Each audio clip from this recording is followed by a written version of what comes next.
Très bien. Bismillah ar-Rahman ar-Rahim. En vue d'obtention du doctorat en sciences, spécialité génétique, Madame Chabi Leila va vous présenter son travail intitulé Conception d'un système expert pour le diagnostic du roulement dans les machines tournantes fonctionnant en régime variable, devant le jury suivant.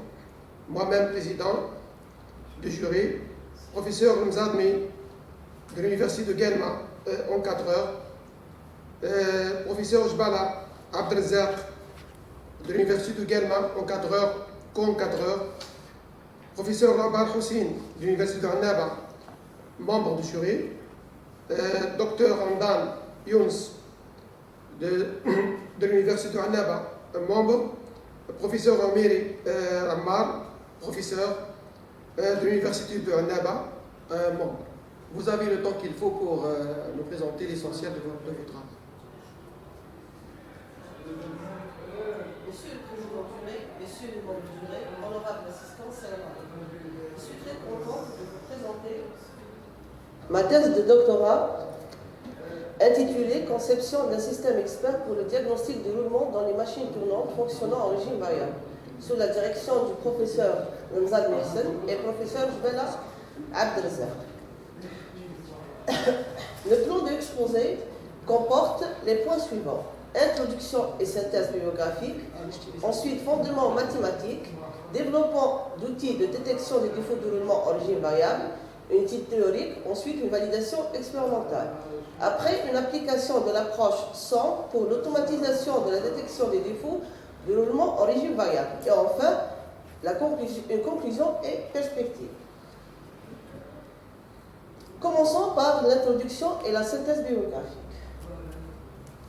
En effet, la maintenance est un outil de l'excellence industrielle, indispensable dans plusieurs domaines, tels que le transport et la production de l'énergie. L'importance de la fonction maintenance n'est pas à être démontrée. Généralement, la maintenance se subdivise en maintenance préventive réalisée avant l'occurrence de la panne et une maintenance corrective pour rétablir l'état de la machine après la panne. La maintenance préventive peut être réalisée dans des domaines bien réguliers et dans des intervalles de temps bien réguliers selon un programme préétabli. On parle ici d'une maintenance préventive systématique ou suite à un événement déterminé reflétant l'état de la machine, tel que les vibrations, le bruit, la température, etc. On parle ici d'une maintenance préventive conditionnelle. Mais les méthodes de la maintenance conditionnelle ont tellement évolué qu'on parle maintenant d'une maintenance prédictive ou prévisionnelle. Ce type de maintenance est très important pour les machines de grande importance. Parmi les techniques de la maintenance, on trouve l'analyse d'huile, la mesure de la température, l'analyse vibratoire et l'analyse acoustique. Mais généralement, l'analyse la plus utilisée en industrie, c'est l'analyse vibratoire, à 75% contre l'analyse d'huile à 12%, l'analyse thermique à 8% et 7% pour d'autres techniques. Bon, dans toutes les machines tournantes, le roulement est l'élément le plus important, assurant les guidages et comme appui pour les arcs tournants. Il est souvent sollicité en charge.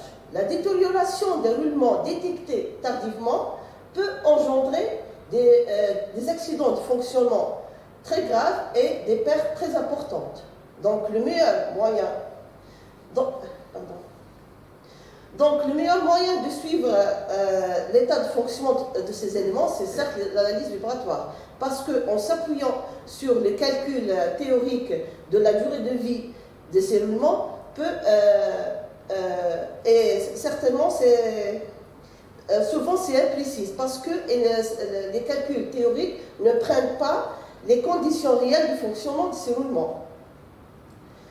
Bon, comme preuve, les statistiques faites par le département américain de l'énergie en septembre 2015, qui montrent que les roulements, tous types confondus, sont la cause d'une défaillance dans plus de 75% dans des cas. Ceci confirme qu'il faut prendre très au sérieux ces éléments et les surveiller de près.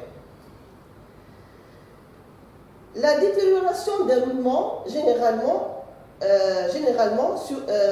survient sur l'une de ces parties essentielles, telles que bague extérieure, bague intérieure, la cage et l'élément roulant.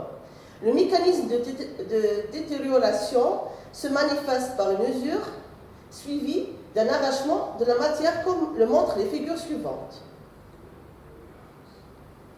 Bon. Prenons un exemple qui a un défaut sur la bague extérieure. On constate qu'à chaque passage d'IBI sur le défaut, un choc se produit.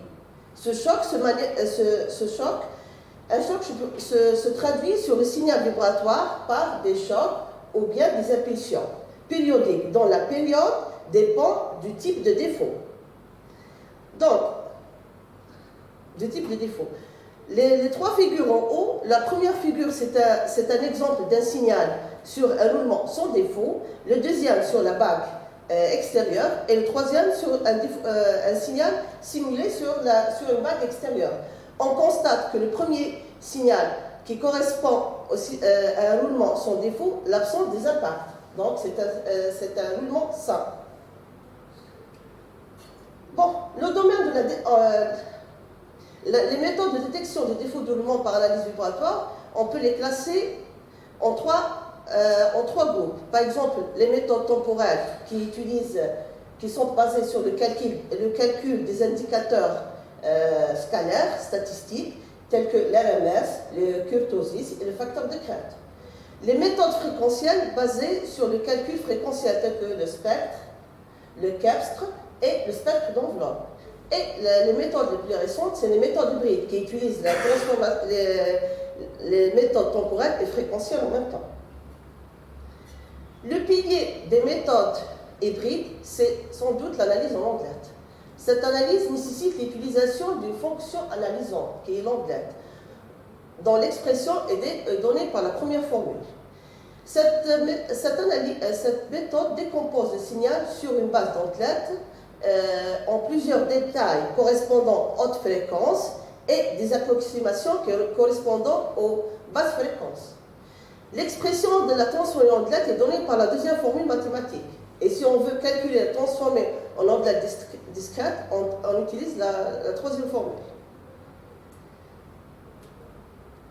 L'analyse en ondelette a été largement utilisée dans la littérature pour la détection des défauts de roulement.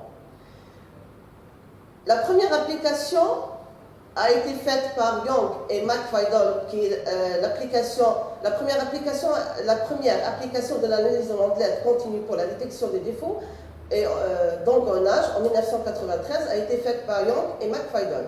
Les mêmes auteurs ont fait un développement d'une représentation en temps-fréquence en 1996. Dans les années 2000, une autre application de l'analyse en ondelette continue pour la détection des défauts de roulement et d'engrenage à grande échelle. Dans les mêmes années, on trouve une application de l'analyse en ondelette discrète pour la détection des défauts de roulement et d'engrenage à grande échelle. Notons ici que Jbel et Hall sont les premiers qui ont fait une optimisation de l'amour pour la détection des défauts de choc. Une application qui utilise cette optimisation, par exemple, à gauche, c'est le signal vibratoire mesuré. Celui-ci va être décomposé par l'amour en plusieurs détails et approximations. Bon, le vecteur ayant le vecteur détail qui a le plus grand kurtosis va être utilisé autant qu'un signal reconstruit, sur lequel on va appliquer l'analyse d'enveloppe pour aboutir à un spectre d'enveloppe où une composante dominante correspondant à la fréquence caractéristique d'un défaut sur la bague intérieure.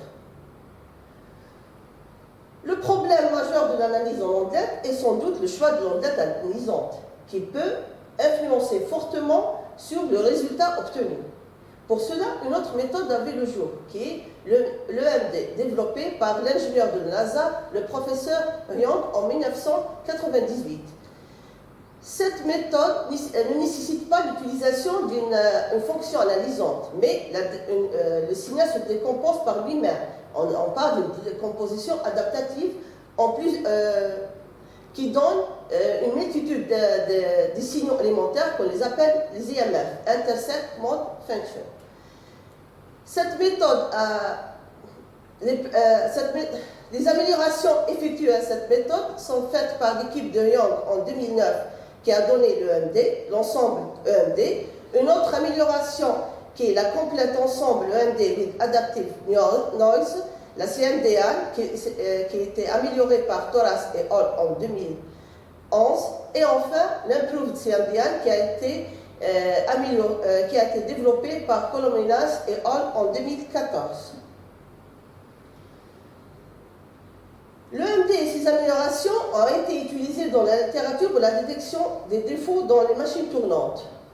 On trouve une utilisation de l'EMD original selon l'algorithme de Young dans les années 2000 ou combiné avec d'autres méthodes dans la deuxième décennie des années 2000 pour la détection des défauts de roulement et d'engrenage. Dans la deuxième décennie des années 2000, on trouve une utilisation de l'ensemble EMD. Ensuite, à partir de 2015, une utilisation de la CMDA et à partir de 2017, une utilisation de l'improved CMDA où il y a très peu d'articles qui ont été publiés. Cet exemple de l'application de l'EMD combiné à l'AMRO optimisé pour la détection d'un défaut de roulement. À gauche, c'est le signal original mesuré. Celui-ci a été décomposé par l'EMD à plusieurs IMF. Ensuite, en calculant pour chaque UMF le kurtosis, l'UMF qui a le kurtosis le plus élevé va être pris comme un signal reconstruit sur lequel on va appliquer l'AMRO optimisé. Et enfin, on aboutit à un spectre d'enveloppe où une fréquence caractéristique d'un défaut sur la bague extérieure et plusieurs de ces harmoniques est claire. Dans le cas d'un régime de fonctionnement variable, la fréquence de passage des bits sur les défauts est aussi variable. Donc, dans ce cas, la période entre deux chocs successifs est aussi variable. Dans ce cas, toutes les méthodes classiques basées sur la représentation fréquentielle des défauts sont inefficaces. La tendance des chercheurs pour pilier ce problème, c'est s'orienter sur deux volets. Le premier volet, c'est de développer de nouvelles méthodes, ou bien d'adapter les méthodes classiques, ou bien de faire une adaptation des méthodes classiques. Plusieurs travaux dans la littérature ont traité le régime variable à partir de la deuxième décennie des années 2000, mais leur nombre reste relativement faible par rapport à ceux traitant le régime constant.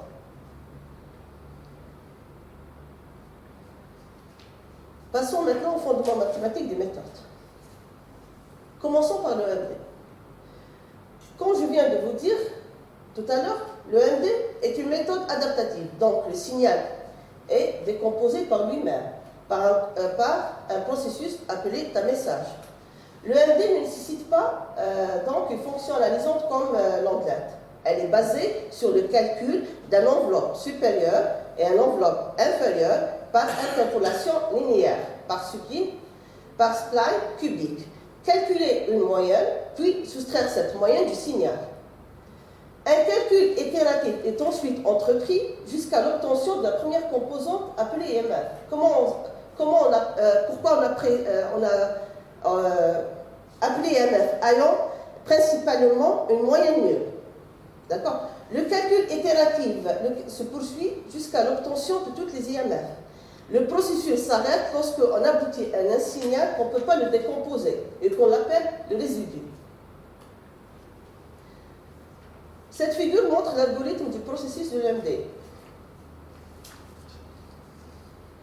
Le problème majeur de l'EMD est le mode mixing, qui se manifeste par un mélange des modes, c'est-à-dire dans un EMF, on peut trouver plusieurs modes ou bien un mode qui va être décomposé sur plusieurs EMF. Ceci peut conduire en pratique à une fausse interprétation et donc un faux diagnostic. Pour remédier à ce problème, une nouvelle méthode a vu le jour qui est l'ensemble Empirical Mode Decomposition, le EMD. Cette méthode est basée sur l'ajout d'un bruit au signal. Ensuite, le signal bruité va être traité par l'algorithme classique de l'EMD. Cette opération va être refaite qu'à fois. Ensuite, on fait le moyennage des EMF résultants. Même avec l'opération de moyennage, une quantité de bruit existe toujours dans les EMF.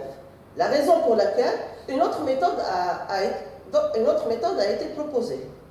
Il s'agit de la CMDA et sa version améliorée qui est l'improved CMDA.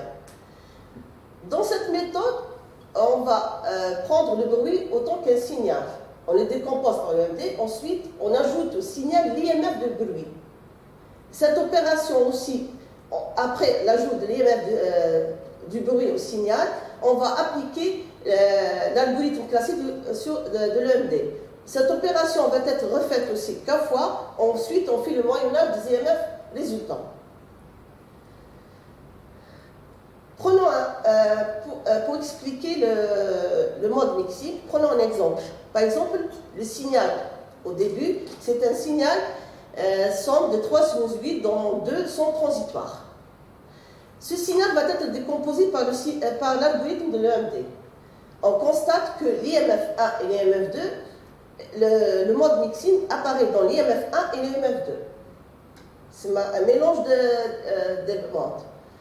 Le même signal, si on applique sur le même signal l'algorithme de l'EMD. Donc ici, le mode mixing est presque éliminé, à l'exception d'un petit mélange dans l'IMF 3.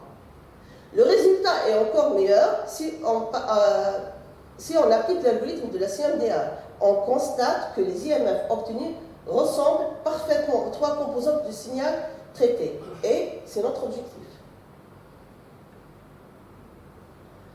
Mis à part l'élimination du mode mixing, ces figures montrent le nombre d'itérations pour le calcul du 3 IMF pour l'exemple précédent. Il est clair que l'improved CMDA permet d'avoir le minimum d'itérations, tout en permettant un résultat meilleur. Pas loin la CMDA et très loin l'EMD.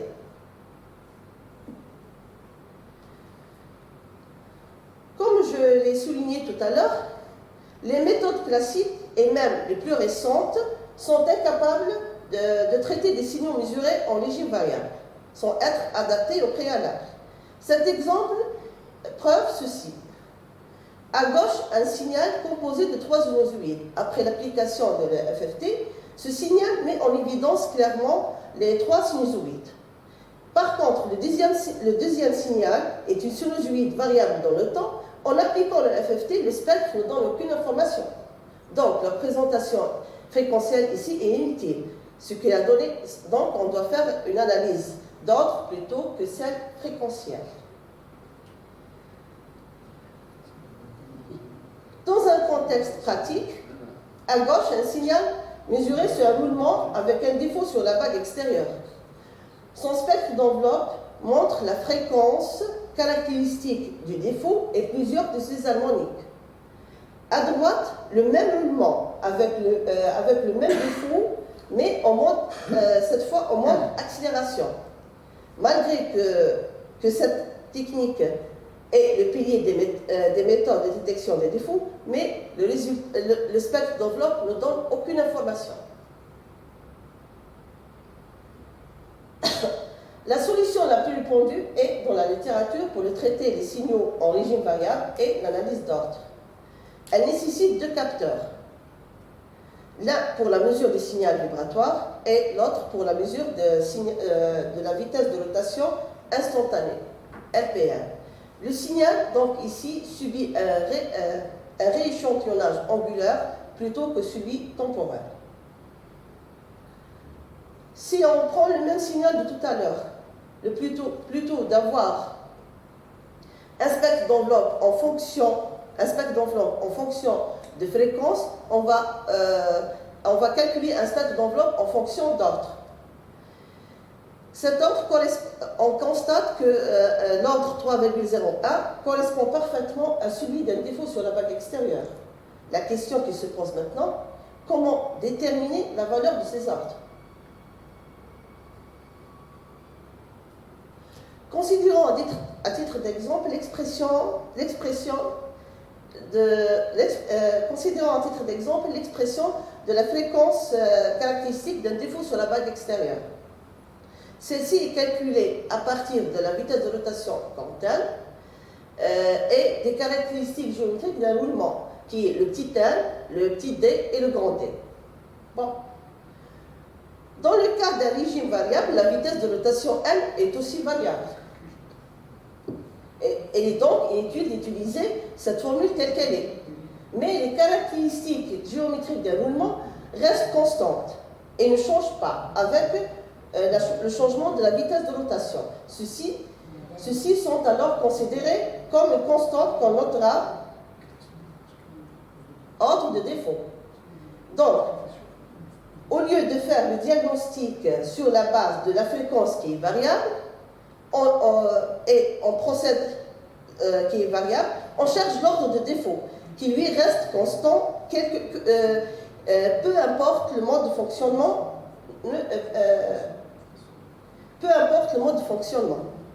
Et on procède de la même façon pour déterminer les ordres d'autres types de défauts, de roulement, vague intérieure, les billes, etc.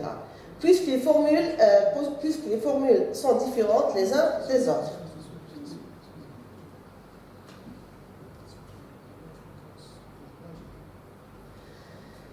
Passons maintenant au développement d'outils de détection des défauts de roulement en régime variable, l'étude théorique. L'approche empirique proposée pour la détection des défauts de roulement en régime variable est une méthode hybride qui comporte 5 étapes. La première étape, c'est de composer le signal original par l'algorithme de l'improved CMDI. Ensuite, sélectionner l'EMF optimal par le biais du curtogramme. Après, on procède à un débruitage multivariante par ondelette pour améliorer le SNR de l'EMF optimal. Après, on fait une analyse d'ordre de l'EMF optimal débruité et enfin une analyse d'enveloppe pour calculer les spectres d'enveloppe d'ordre. La démarche proposée est appliquée au début sur un signal simulé. Pour cela, nous allons expliquer le modèle utilisé. En régime constant, le choc causé par un défaut de roulement est modulisé par la réponse à une résonance. L'expression SDT le montre. Comme dans les roulements, ce choc se répète à chaque contact de la bille par le défaut. Donc, ce signal va être multiplié par un terme de Dirac. De période TD et qui correspond à la fréquence de défaut simulé. Le signal final montre donc des chocs périodiques dont la fréquence de répétition est la même.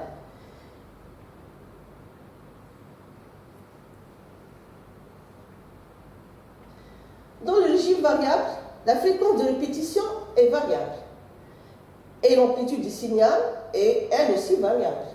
Elle augmente dans le cas d'une accélération et diminue dans le cas d'une décélération.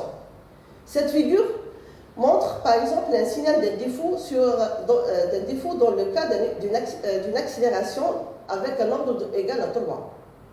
Le signal en bas est le même signal, mais on lui ajoute un bruit blanc qui est aussi variable. Ensuite, on va appliquer sur ce signal-là la méthode proposée.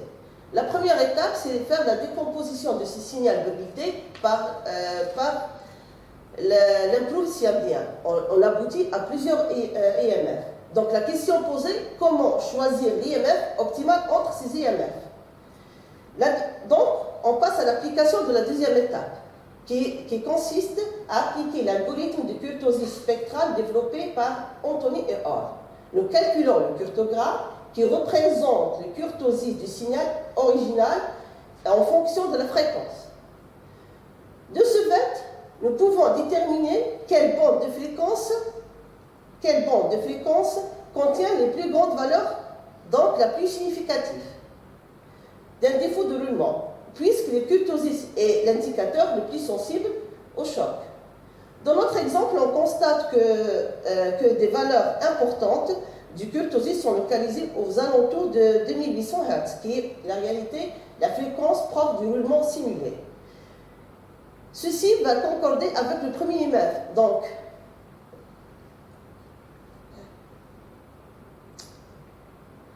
avec le premier EMF, pardon. Donc, le premier EMF va être pris comme un signal reconstruit sur lequel on va appliquer la troisième étape qui est l'étape de débruitage. On constate ici que le signal, le premier EMF, le kurtosis, l'EMF optimal original, son kurtosis est égal à 8,85. Après débruitage, le kurtosis a augmenté à 33,28, donc c'est plus significatif.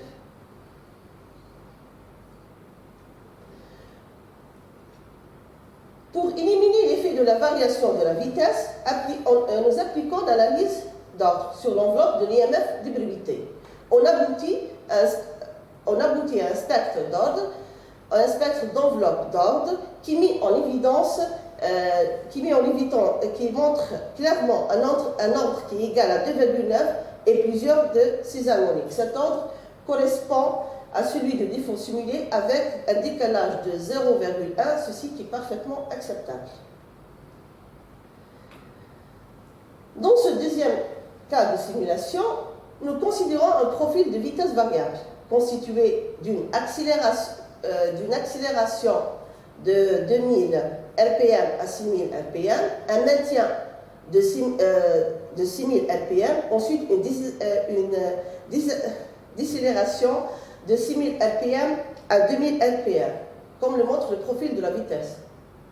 Dans le signal, donc, le signal ici contient trois paliers différents, comme le montre la figure.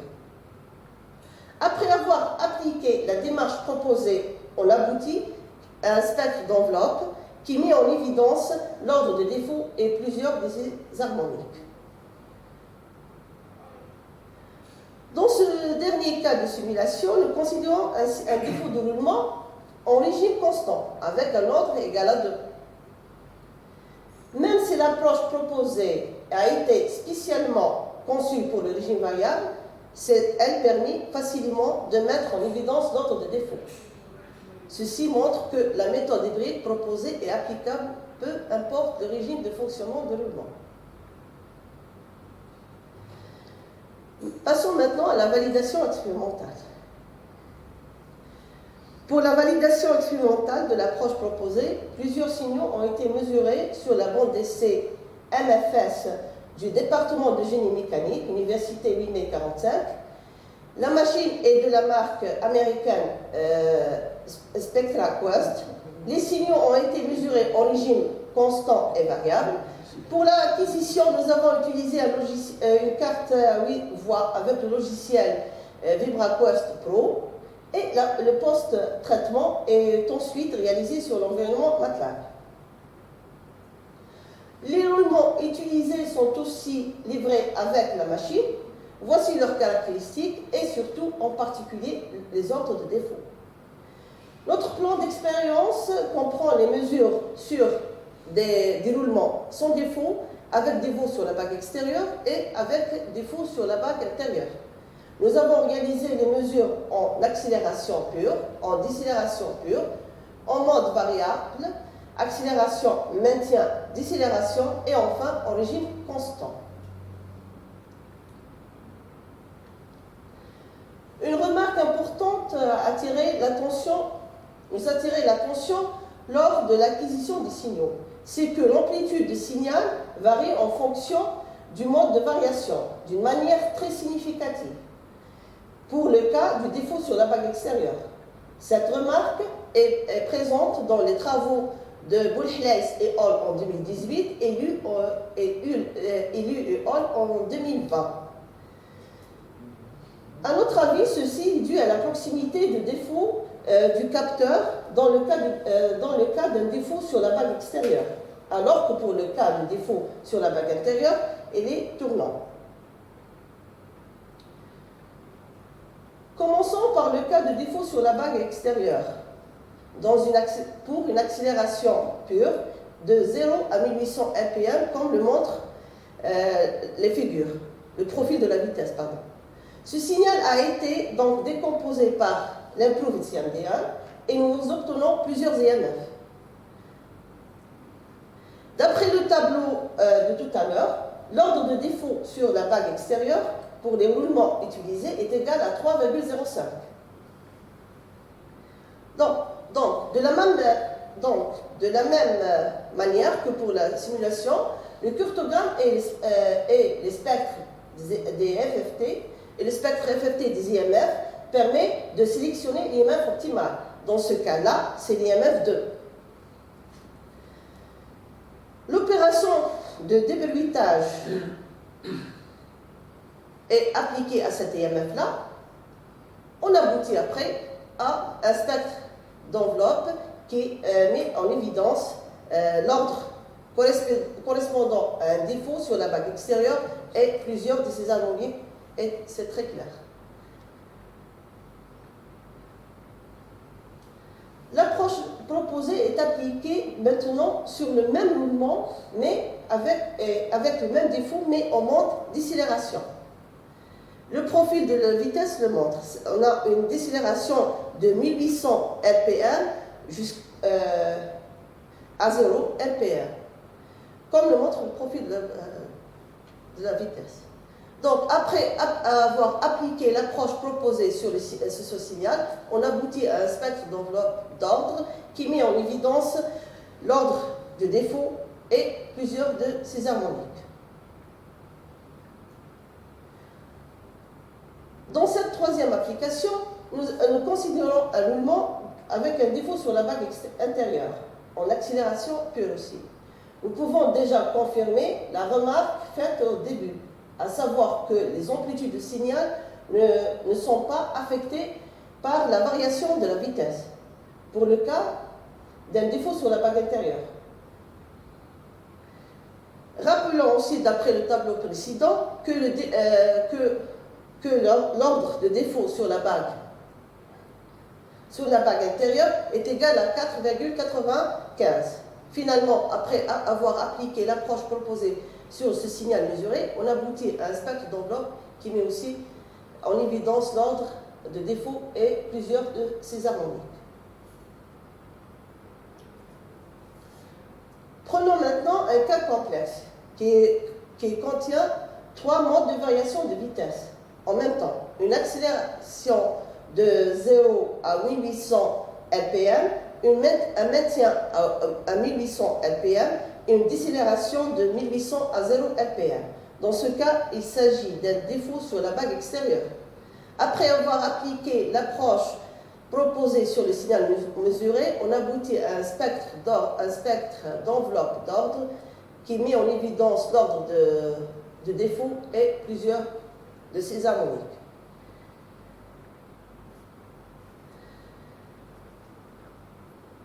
Comme dernière application, nous considérons maintenant un roulement avec un défaut sur la bague extérieure mesuré en régime constant, 1800 RPM.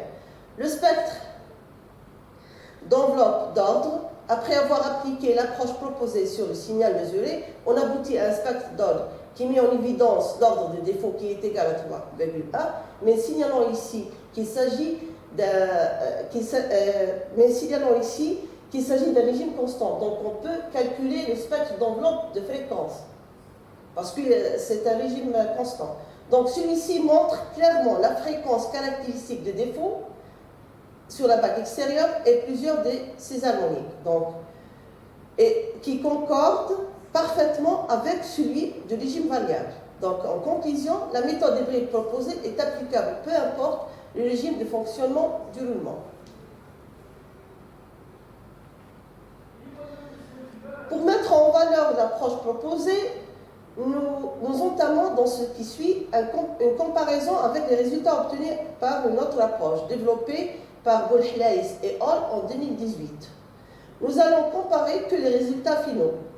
Comme première comparaison, nous considérons le cas d'un défaut sur la bague extérieure. Même si les deux approches ont pu mettre en évidence l'ordre de défaut, le résultat obtenu par l'approche proposée est clair, mieux clair que l'approche précédente.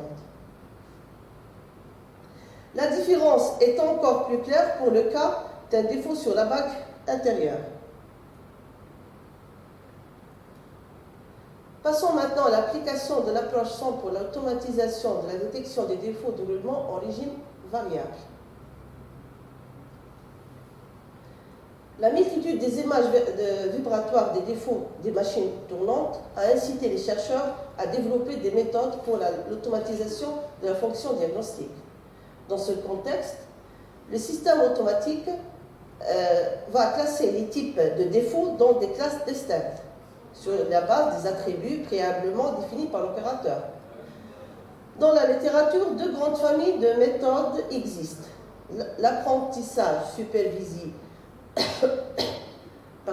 où le nombre de classes est connu en avance, donc on parle ici d'une classification. Et l'apprentissage non supervisé, où le nombre de classes n'est pas connu en avance. On parle ici d'un groupement.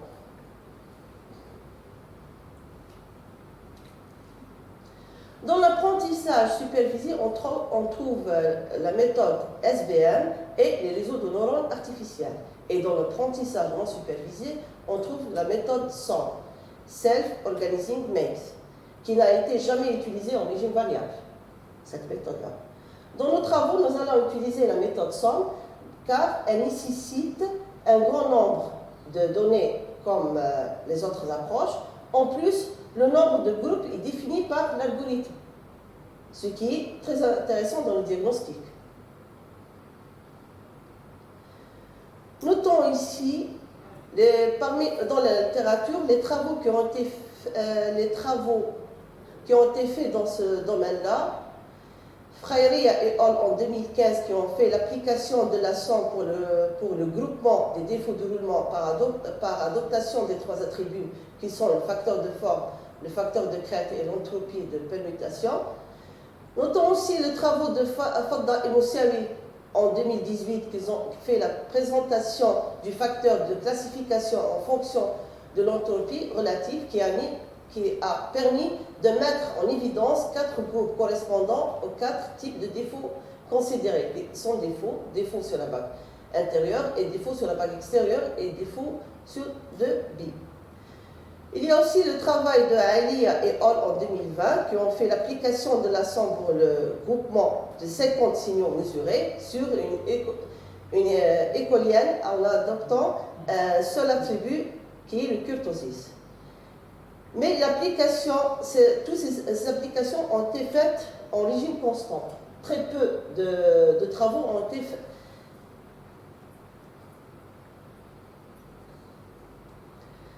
Un exemple pour mieux comprendre l'algorithme de la SOM. Bon, l'algorithme SOM passe par les étapes suivantes, ou bien nécessite les phases suivantes. La première phase, initialisation du vecteur poids, qui va être, où on va définir un vecteur poids qui va être choisi d'une manière arbitraire. La deuxième phase, c'est l'assignement. Un vecteur d'entrée x de t est sélectionné arbitrairement. Définir ensuite la similarité en calculant la distance euclidienne entre le vecteur sélectionné et tous les poids assignés à cette étape par la formule di égale x de t moins wi. Ensuite, définir le nœud gagnant par la formule C de t.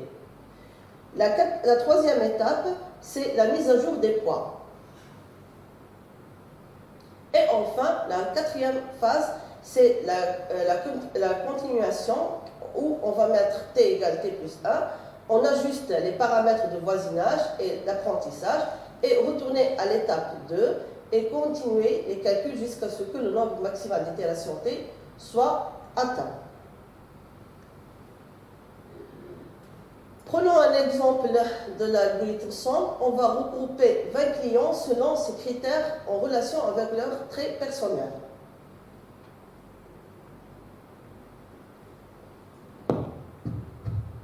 Les traits sont, par exemple, on a trait X1 social, X2 innovant, X3 confident, X4 logique, X5 joyeux, X6 pratique.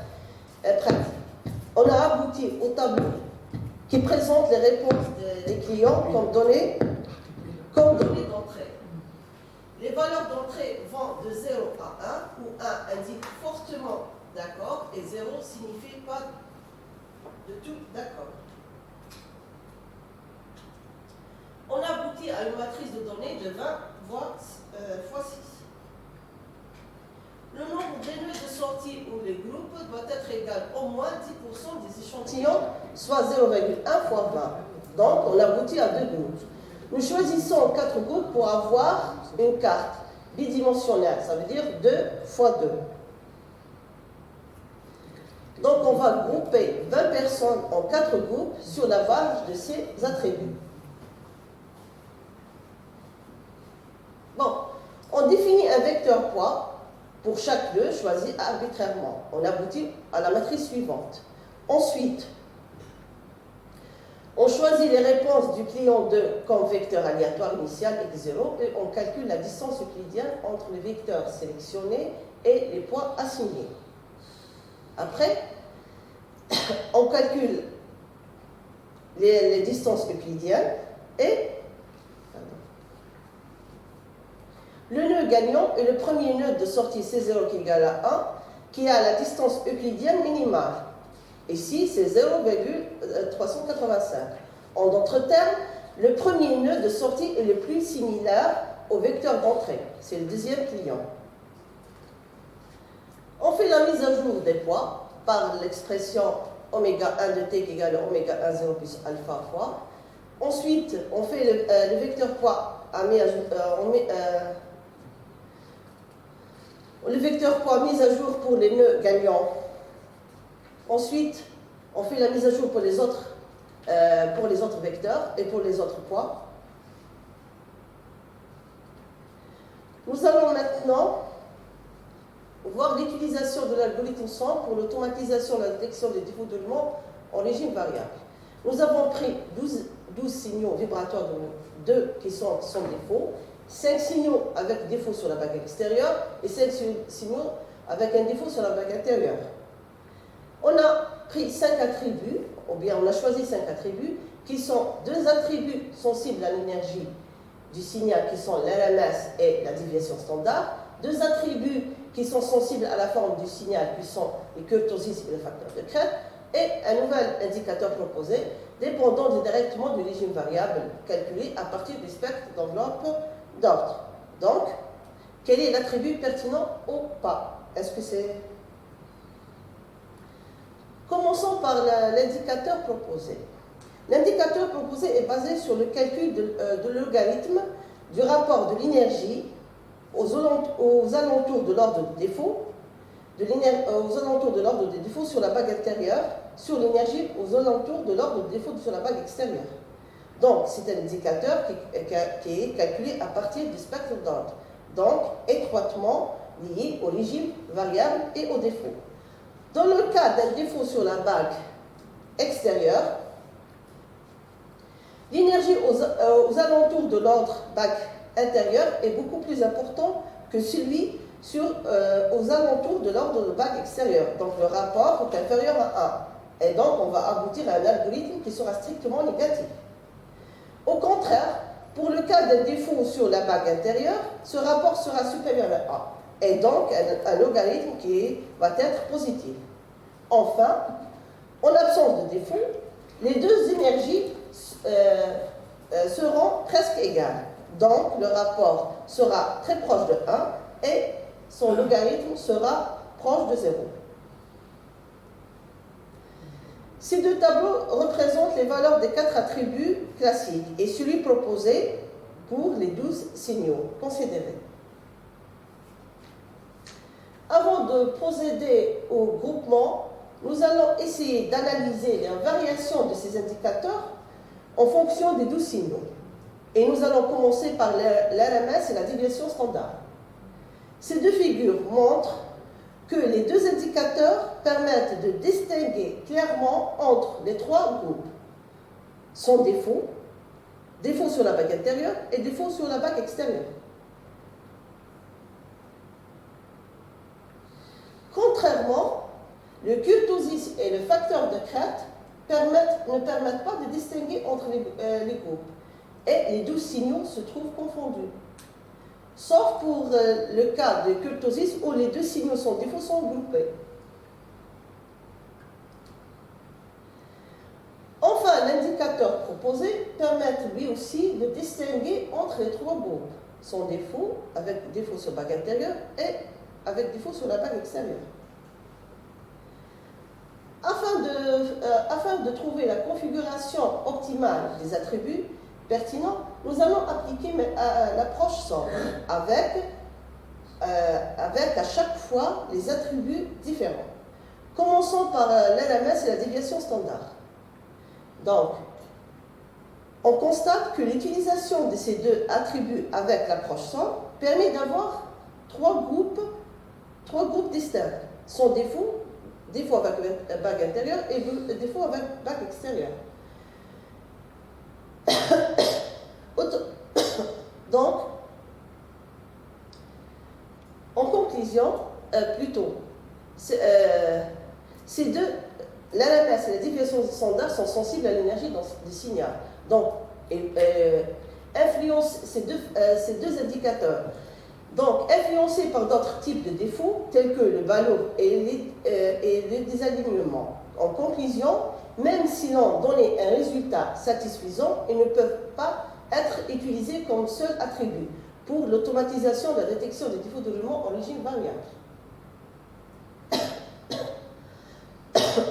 Appliquons maintenant l'algorithme SOM avec le kurtosis et le facteur de crête.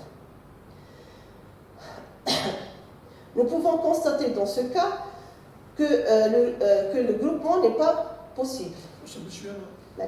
Même si les deux attributs sont très efficaces pour la détection de la présence d'un défaut, mais ne peuvent pas distinguer entre les types de défauts. Sur cette figure, nous pouvons constater le groupement par l'approche SOM en prenant l'indicateur proposé comme lui seul attribut. Comme seul attribut permettent un très bon regroupement.